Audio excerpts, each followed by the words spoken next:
আজ আমার দুঃখের আর অভাব নাই।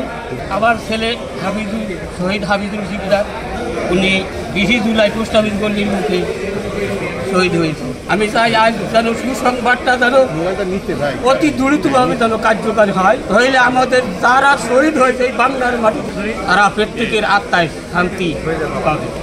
রায় হওয়ার পর ওনাকে ভারত থেকে যেন নিয়ে আসা হয়, নিয়ে আসা যেন বাংলার মাটিতে যেন ওকে ফাঁসি দেওয়া হয়। এই ফাঁসি আমরা শহীদ পরিবার দেখলে আমরা খুশি হব, কারণ আমাদের ছেলে, এই যে ছেলে, এই ছেলে হারানোর ব্যথা আমি ছাড়া আর কেউ বলবে না।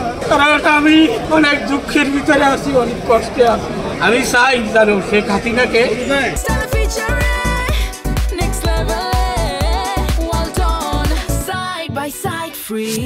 ভারত থেকে আইলে যেন ওরে যেন ফাঁসি এই বাংলার মাটি দিতে যেন হয়। আমার ছেলে শহীদ হয়েছে 20 জুলাই 2024 অফিস গল্লির মুখেই আমার ছেলে বাড্ডা পোস্ট অফিস গল্লির মুখে মানে গুলিবিদ্ধ হয়। এই যে জি জি এই যে আমার ছেলে এই ডাইন পাশে গুলি লাগা, পিছন থেকে গুলি লাগা, এরকম বদলা হয়ে বাউরে গেছে।